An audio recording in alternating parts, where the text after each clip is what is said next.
सुबह हमने संगठन पतंजलि के बारे में थोड़ी सी बातचीत की। पतंजलि क्या है, पतंजलि का उद्देश्य क्या है, ट्रस्ट क्या है, पतंजलि का शिक्षा का अभियान क्या है, पतंजलि का चिकित्सा का अभियान क्या है, इसके बारे में हमने थोड़ी सी बात की।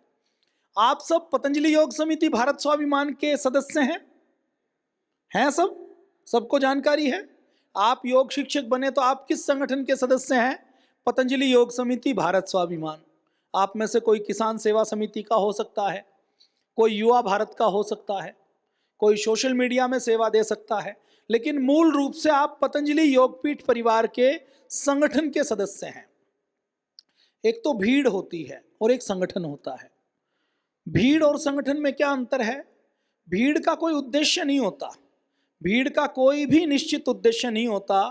भीड़ किसी तात्कालिक उद्देश्य के लिए भी इकट्ठा हो सकती है। आप कहीं रोड पर जाएं, एक्सीडेंट हो जाए तो भीड़ इकट्ठा होती है, नहीं होती? लेकिन उस भीड़ का कोई उद्देश्य होता है, भीड़ का कोई नेता होता है, भीड़ की कोई रीति नीति सिद्धांत होती है, भीड़ की कोई विचारधारा होती है। तो संगठन और भीड़ में अंतर है। संगठन ऐसे समूह को कहते हैं जिसका एक निर्धारित लक्ष्य हो, जो समान विचारधारा के हों, उसको संगठन कहा जाता है। जो सामूहिक संपर्क से, सहयोग से, सामूहिक पुरुषार्थ और प्रयास से एक निश्चित लक्ष्य को प्राप्त करें, उसको संगठन कहा जाता है। दूसरा एक संगठन है हमारी भारतीय सेना। हमारी भारतीय सेना भी एक संगठन है ना। लेकिन भारतीय सेना को जब हम देखते हैं तो उसकी वर्दी एक जैसी दिखती है या नहीं दिखती? भारतीय सेना में कोई भी व्यक्ति अनुशासनहीनता कर सकता है क्या? उनको जो लक्ष्य दिया जाए वो लक्ष्य प्राप्त करते हैं ना। उनका उद्देश्य है कि हमें बॉर्डर की रक्षा करनी है तो रक्षा करते हैं। उनको जब लक्ष्य दे दिया जाए कि केदारनाथ में आपदा आ गई, 2000 व्यक्ति फंसे हुए हैं, उन 2000 व्यक्तियों को निकालना है, तो उनको निकालने के लिए प्रयास करती है। जब आप लाल किले के ऊपर परेड देखते हैं तो उस परेड में आप जब सैनिकों को देखते हैं तो सैनिकों के हाथ और पैर एक साथ उठते हैं या नहीं उठते? तो संगठन की पहली पहचान है अनुशासन। हर संगठन की कुछ रीति नीति सिद्धांत मर्यादाएं होती हैं। हर संगठन के अपने नियम होते हैं, विचारधारा होती है। तो ऐसे आप देखेंगे आसपास बहुत से संगठन हैं। एक धागा अकेला है, लेकिन अगर धागे मिल जाते हैं तो क्या बन जाता है? वस्त्र बन जाता है। एक अकेले धागे को तोड़ा जा सकता है, लेकिन वस्त्र बन जाए तो वस्त्र को तोड़ सकते हैं क्या? एक लकड़ी को तोड़ा जा सकता है, लेकिन जब लकड़ियों का गट्ठर बन जाता है तो उसको तोड़ा नहीं जा सकता। एक एक माला में कोई ताकत नहीं है, लेकिन एक एक माला जब मोती बन जाती है तो बहुत सुंदर हार बन जाती है।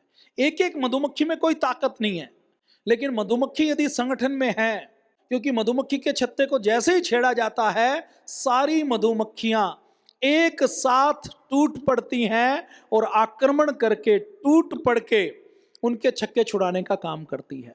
तो हमें मधुमक्खी से सीख लेनी है। मधुमक्खियां किसी के साथ गलत करती हैं क्या? मधुमक्खियां किसी को दुखी करती हैं? किसी के साथ हिंसा करती हैं? कुछ पाप करती हैं? किसी की चोरी करती हैं? फूल से भी वो परागण लेती हैं तो फूल का नुकसान नहीं करती। फूल से परागण लेती हैं तो एक फूल पर बैठती हैं तो दूसरे पर बैठती हैं।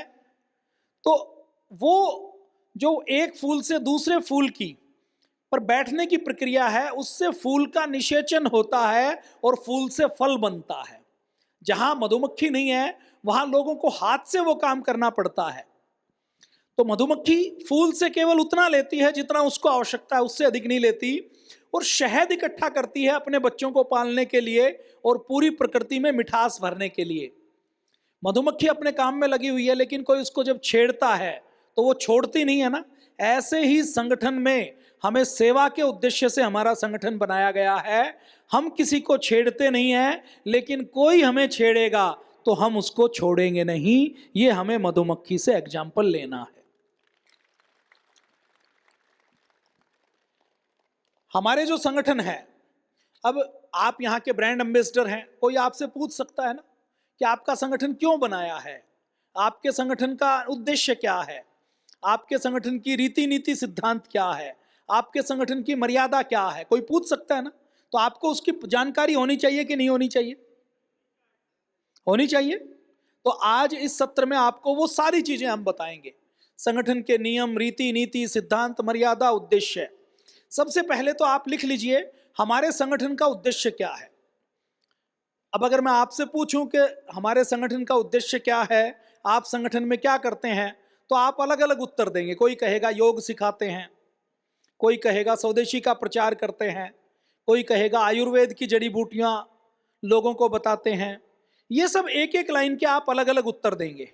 लेकिन अगर एक लाइन में उत्तर देना हो तो हमारे पतंजलि योगपीठ के संगठनों का उद्देश्य क्या है? हम स्वस्थ, समृद्ध, संस्कारवान, रोग मुक्त, नशा मुक्त, भय मुक्त, भूख मुक्त, भ्रष्टाचार मुक्त, परम वैभवशाली भारत बनाना चाहते हैं। अब ये एक लाइन है ना, तो ऐसे शब्द आपको भी सीखने हैं। पूज्य महाराज जी बोलते हैं ना, हम स्वस्थ, जिसमें हर व्यक्ति स्वस्थ हो, समृद्ध, संस्कारवान, रोग मुक्त, भूख मुक्त, रोग मुक्त कोई बीमारी ना हो, भूख मुक्त कोई भूखा ना हो, दरिद्रता ना हो, भय मुक्त जहां किसी भी प्रकार का भय ना हो, भ्रष्टाचार मुक्त, परम वैभवशाली भारत बनाना चाहते हैं। तो ये एक लाइन में हमारा दर्शन आ गया ना कि हमारे संगठन का उद्देश्य क्या है। इसको अलग अलग तरीके से कहा जा सकता है कि हम योगी, निरोगी, उपयोगी भारत बनाना चाहते हैं, हम संस्कारवान, स्वस्थ, समृद्ध भारत बनाना चाहते हैं। कुछ शब्दों का आप आगे पीछे भी करें तो उसका मूल निचोड़, उसका संदेश यही जाएगा।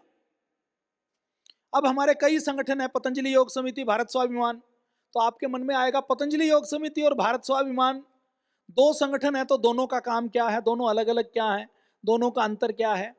तो पतंजलि योग समिति का उद्देश्य है योग को घर घर तक पहुंचाने का संकल्प, योग को घर घर तक पहुंचाने का अभियान, योग को घर घर तक पहुंचाने का आंदोलन।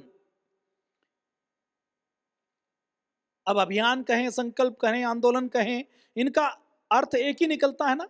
तो पतंजलि योग समिति मतलब योग को घर घर तक पहुंचाने का संकल्प। भारत स्वाभिमान, जैसा प्रातःकाल बताया था कि 1947 में आजादी तो मिली, लेकिन 1947 में केवल अंग्रेज भारत को छोड़कर गए। सारे अंग्रेजों के बनाए हुए कानून काम कर रहे थे, अंग्रेजों का बनाया हुआ प्रशासन, अंग्रेजों ने जो चिकित्सा व्यवस्था अपनी एलोपैथी की स्थापित की थी, अंग्रेज गए तो भारत की चिकित्सा व्यवस्था आयुर्वेद की थी, तो उनके जाते ही एलोपैथी को हटाकर आयुर्वेद को मुख्य चिकित्सा पद्धति बनाना चाहिए था कि नहीं बनाना चाहिए था? लेकिन 1947 में नहीं बनाई गई। तो चिकित्सा व्यवस्था कौन सी? अंग्रेजों की। अंग्रेजों ने जो शिक्षा व्यवस्था बनाई थी, उस शिक्षा व्यवस्था में उनका उद्देश्य था कि हमें भारत में क्लर्क मिलें जो अंग्रेजी भाषा जानते हों, जो हमारे असिस्टेंट बनकर, क्लर्क बनकर हमारी लिखा पढ़ी के काम में हमारी सहायता करें। तो उन्होंने शिक्षा से सारे ज्ञान विज्ञान को निकाल दिया, सारे कौशल को, स्किल को निकाल दिया। शिक्षा में हमारे धर्म को, नैतिकता को, संस्कारों को निकाल दिया। पुराने भारत में जो 64 कलाओं की, सारी विज्ञान, तकनीकी, इंजीनियरिंग की शिक्षा दीक्षा दी जाती थी, उस सारी विज्ञान, तकनीकी और इंजीनियरिंग की शिक्षा दीक्षा को बंद करके केवल क्लर्क बनाने की शिक्षा दी जाने लगी। आज कोई BA MA पढ़कर निकलता है, ये सिलेबस वही है जो अंग्रेजों का बनाया हुआ।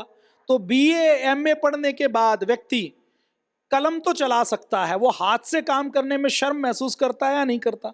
और BA MA पढ़ते हुए भी किसी व्यक्ति को कहो कि तुम चारपाई बना सकते हो क्या, तो पूरी BA MA में उसको चारपाई बनानी नहीं आती, उसको चूल्हा बनाना नहीं आता, उसका घर का दरवाजा बनाना नहीं आता, उसको बिजली की फिटिंग करनी नहीं आती, कोई मशीन खराब हो जाए तो वो उसको ठीक नहीं कर सकता। मतलब डिग्री तो मिल गई लेकिन कौशल नहीं है। और भारत के अंदर करोड़ों युवाओं ने BA MA की डिग्री तो ले ली, लेकिन उनसे कोई कहे कि काम करके दिखाओ तो कोई काम नहीं कर सकते। अंग्रेजों के समय में तो फिर भी BA MA की डिग्री देते थे तो कम से कम अंग्रेजी पढ़ा देते थे, भाषा पढ़ा देते थे। उस समय के BA MA बहुत विद्वान होते थे। तो शिक्षा व्यवस्था ऐसी बनाई जिसमें धर्म को निकाल दिया कि भारत में पहले हर व्यक्ति धर्म को मानने वाला होता था तो व्यक्ति पाप नहीं करता था। हर छोटे से बच्चे को गुरुकुल में जाते ही सबसे पहले धर्म और अधर्म सिखाया जाता था। हर व्यक्ति को। तो अंग्रेजों ने शिक्षा व्यवस्था बदल दी, अंग्रेजों ने कानून व्यवस्था, अपने भारत में पहले कानून व्यवस्था राजा, राजा के नीचे हर गांव में सरपंच पंच होते थे, प्रधान होते थे। गांव में आपको कोई डॉक्यूमेंट की जरूरत नहीं है। गांव में कोई चोरी हुई, मोहल्ले में 100 परिवार रहते हैं, तो सबको पता है ना कौन चोरी कर सकता है, कौन नहीं कर सकता। किसी एविडेंस की, सबूत की आवश्यकता है। तो भारत में जो हमारी गांव के अंदर सरपंच की, पंचायत की व्यवस्था थी, जो हमारी खापों की व्यवस्था थी, वो न्याय व्यवस्था का सबसे उत्तम उदाहरण थी। बहुत अच्छी व्यवस्था थी। उस व्यवस्था को नष्ट कर दिया, हमारी अर्थव्यवस्था को नष्ट कर दिया। भारत 17वीं शताब्दी तक पूरी दुनिया में 25% एक्सपोर्ट करता था, जीडीपी में एक बड़ी भागीदारी थी।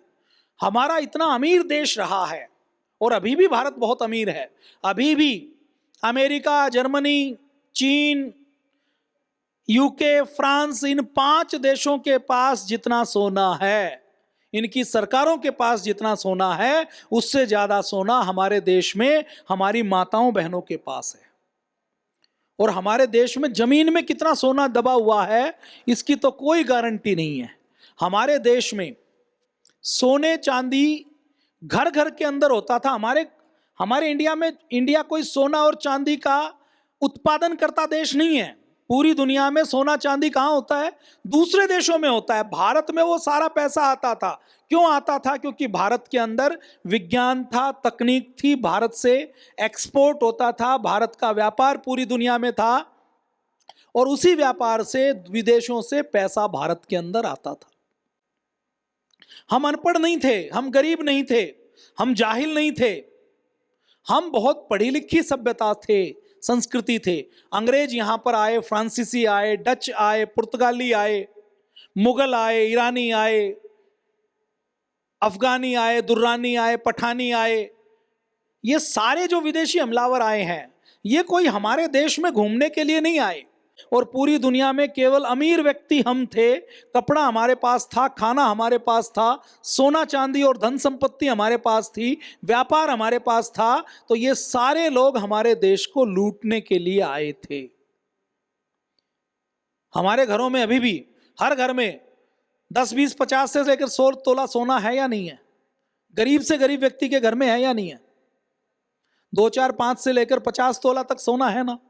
अब जिसके घर में भी 50 तोला सोना है, वो करोड़पति है या नहीं है? 1,30,000 का भाव है, तो 12 ग्राम का अगर 1 तोला भी माना जाए, तो वो कम से कम करोड़पति है। तो ये घर घर में होता था। और अंग्रेजों ने, जो पूज्य स्वामी जी महाराज कहते हैं ना, कि भारत से केवल 200 सालों में 1,000 लाख करोड़ रुपए की लूट की। और ये तो छोटा आंकड़ा है। जो नया आंकड़ा है वो ये है ऑक्सफैम का, कि 5,000 लाख करोड़ रुपए की लूट की है। 5,000, बोलो एक बार।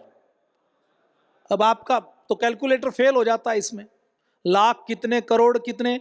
भारत का जो 1 साल का बजट है वो कितना है? 60 लाख करोड़। इसका मतलब भारत का 100 साल का जो बजट है, उन 100 साल के बजट के बराबर की लूट अंग्रेजों ने 200 सालों में की है। भारत में अभी ये जो रोड दिखाई दे रही है ना, इनके ऊपर केवल 30-40 लाख करोड़ रुपए खर्च हुए हैं। 30-40 लाख करोड़ रुपए में आपको पूरे भारत में सड़कें दिखाई दे रही हैं। आप कल्पना करो, वो जो 5,000 लाख करोड़ रुपए की लूट हुई, उसमें यदि 1,000 लाख करोड़ रुपए भी भारत को मिल जाएं, तो भारत पूरी दुनिया का सबसे इंफ्रास्ट्रक्चर में डेवलप देश बन सकता है कि नहीं बन सकता? वो लूटा गया है। अभी भी पानी के जहाज समुद्र से निकलते हैं। हमारे भारत के अंदर इतना विज्ञान टेक्नोलॉजी रहा है। अगर हमने ताजमहल बनाया है, अगर हमने अजंता एलोरा की गुफाएं बनाई हैं, हमने अजंता एलोरा में, संभाजी नगर में जो कैलाश मंदिर बनाया है, पूरे पहाड़ को ऊपर से नीचे काट कर वो जो मंदिर बनाया है, उसको आज यदि L&T से लेकर दुनिया की किसी सबसे बड़ी इंजीनियरिंग की कंपनी को ठेका दे दिया जाए कि पहाड़ को ऊपर से काट कर नीचे मंदिर बना दो, तो आज भी लेजर कटिंग की टेक्नोलॉजी से भी वो नहीं बन सकता। अच्छा, बिना मैथमेटिक्स के कोई भवन बन सकता है? बिना ट्रिग्नोमेट्री के कोई आप किसी भी प्रकार का स्ट्रक्चर बना सकते हैं?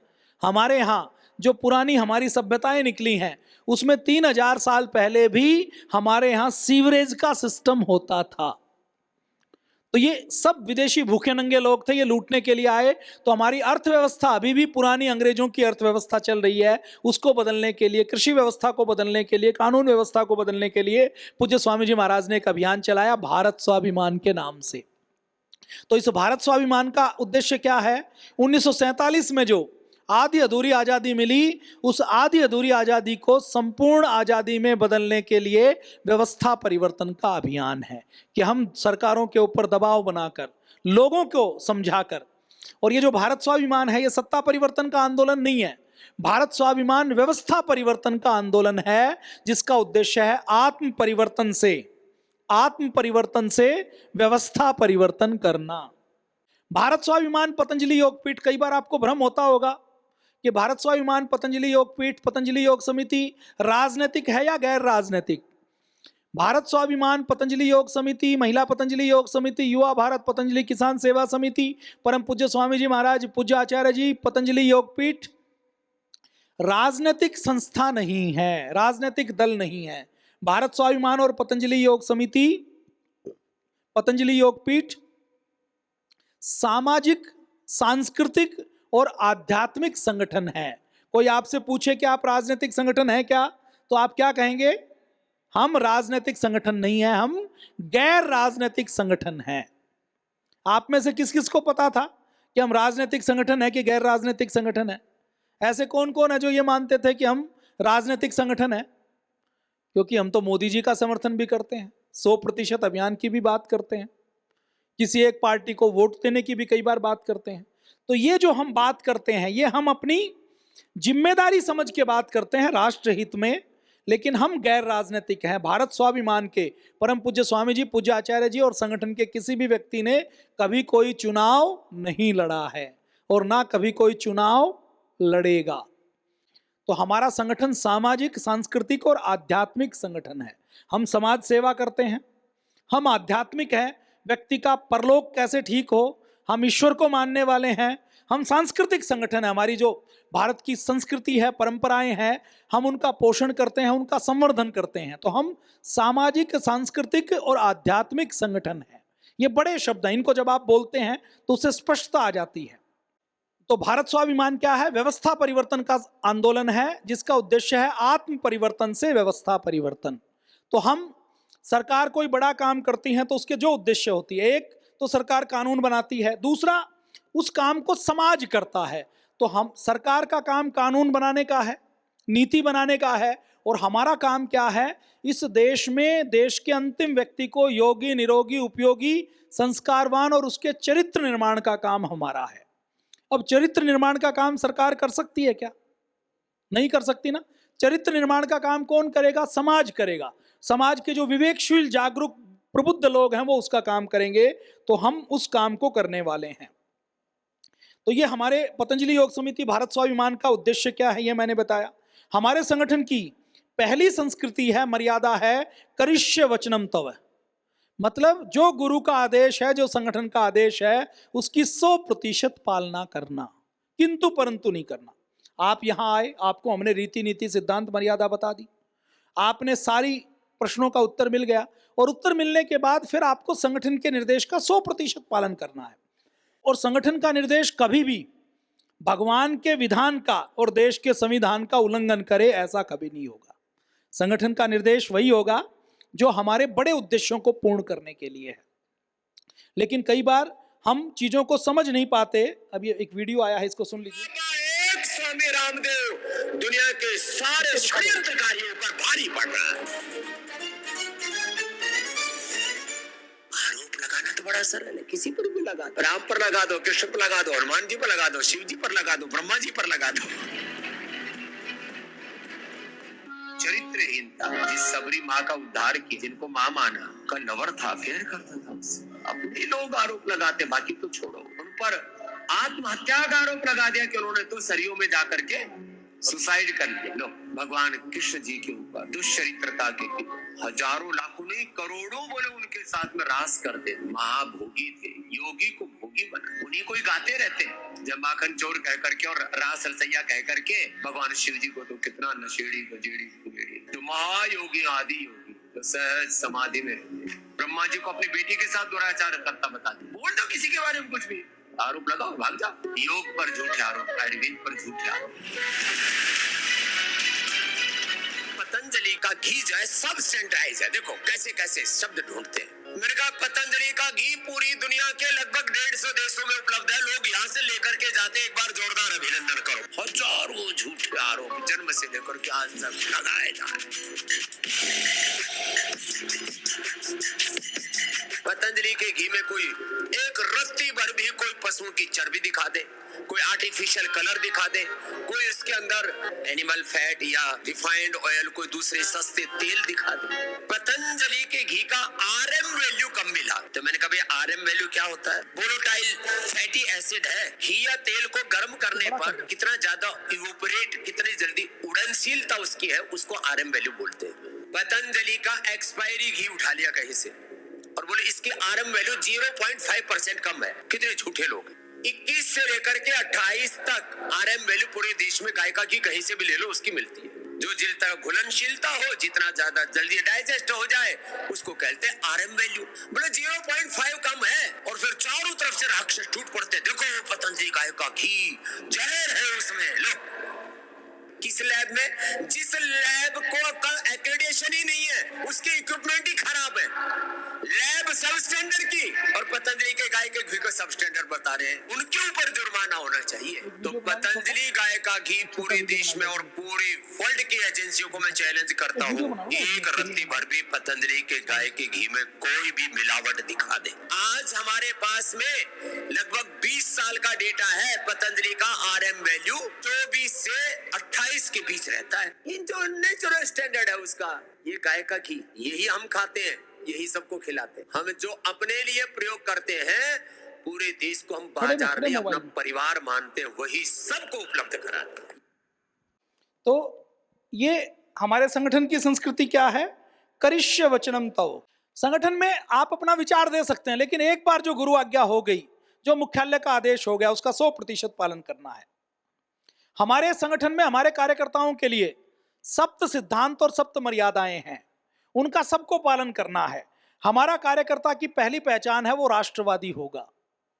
अगर कोई व्यक्ति ये कहे ना कि मैं तो सिर्फ अपनी जाति वालों को मानता हूं, जातिवादी हूं, तो वो हमारा कार्यकर्ता नहीं हो सकता। हमारा कार्यकर्ता जाति, वर्ग, मत, पंथ, संप्रदाय में विभाजित नहीं होगा। वो अपने व्यक्तिगत जीवन में कुछ भी हो, जैन हो, हिंदू हो, मुस्लिम हो, सिख ईसाई हो, ब्राह्मण हो, वैश्य हो, ओबीसी हो, दलित हो, लेकिन वो सबसे पहले राष्ट्रीय जीवन में भारतीय है। ये उसको सदैव स्मरण रखना है। हमारे संगठन में जाति सूचक नामों का प्रयोग नहीं किया जाता। अपने नाम के पीछे हमारे पदाधिकारी जाति सूचक टाइटल नहीं लगाते। टाइटल कैसा लगाना है? जिससे जाति का फर्क नहीं पड़े। हम क्या मानते हैं? सभी जातियां समान और सभी जातियां महान। क्या बोलते हैं? बोलिए एक बार। सभी जातियां समान और सभी जातियां महान। ठीक है या गलत है?